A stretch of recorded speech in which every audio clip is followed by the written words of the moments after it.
Dili minino palaps. Sir, hindi ka na, Diba? pwede kayong lumabas, pero ang pan namin is isurrender nyo yan. Ay, dili pwede. Ano? Diplomat kami.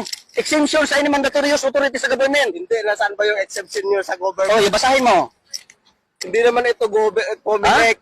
Ang exception Inconsistent to Republic Act 8371 April of 1997 na supersede na repeat ang tanang batas sa civil government. Bawal Assist yan, mo. sir, kahit na. Ay, hindi lagi.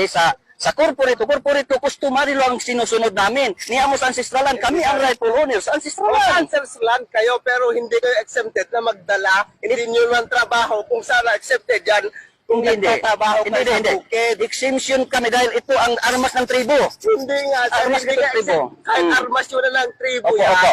Hindi acceptan mo na dalhin mo kahit saan kasi bawal yan. Ay, hindi na pwede dahil nandito kami sa... Ang exception, sir, pag ginagamit mo yung Pwede nga. trabaho. Basahin nga mo. Basahin mo nga. Para malaman mo. Yung boss namin, yung COP dito, na confiscate yan, pero kahit pwede kayong lumabas. Opo. Pero ang mayat is isurrender Ay, hindi nyo. pwede. O, ayaw nyo, Hindi huhulihin pwede. namin kayo. Sino kayo maghuli? Violation nga ito. For administrative ang kaso ninyo. Kahit na, sir. Nandito kayo sa ancestralan. Hindi po antrust. Ancestralan ito. Ancestralan ito. Baka hindi niya nalaman. Doon tayo, sir, maghintay natin si COP, attorney yon mag-explain. Wala, para hindi hindi tayo attorney. magwan. Hindi Kaya nga nga, sir, sabi ko nga, inconsistent to para Republic mag-usap Act kayo, 8371 April of 1997 na supersede na repeat. Unsay among desisyon, i-assist ninyo. Okay, I-assist ninyo. Magsabot kayo para ma-explain niya yung batas. Oo nga. Hindi ang batas, ang utos na is kunin yan.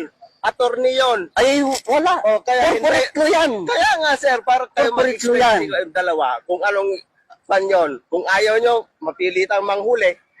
Ay, hindi Kasi pwede. yun lang Kapag sige, manghuli sige. kayo, isipin yung mabuti. Okay, Pwede kayo kasuhan for administrative. Nandito kayo sa ancestralan. Tawagin mo si COP para at least sila mag-usap. O, sige, sige. Pag Ay, ayaw, standby lang. nagtrabaho may malangan niya mong trabaho. Okay naman ta, magi kami dito, mag-istorya pa dito sa opisina. Ang ginawa nyo daw doon, nagpadlock kayo doon. Ano ba yung pinadlock nyo? Naglagay daw kayo ng pan. Hindi kasi ganito. Ganito kasi. Nag-inform kami 3 beses. Hindi sila nag-receive. Oh, bakit ang batas buko kayo? Kasi hindi nga.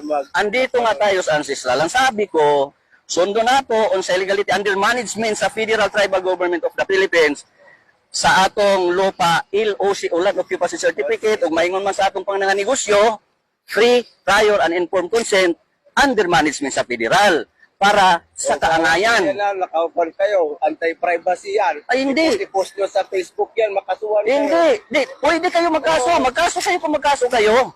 Para malaman. Ang atin lang, na sundin natin ang batas.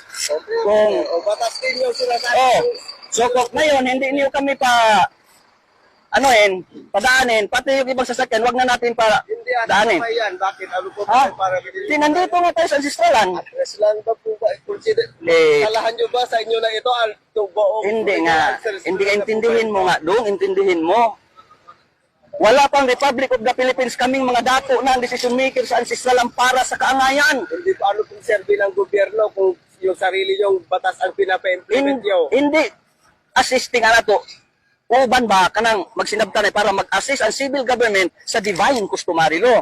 Kay supreme ang customary law since time immemorial. Yan ang batas na hindi nakasulat. Batas ng Diyos. Batas ng Diyos yan. Batas po lang Diyos. Oo. May gobyerno pa rin tayong sinusunod. Hindi yung batas nyo lang kahit sino ang una noon. Hindi nga. Para i-assist nga. Wait lang. Para, sige. Okay.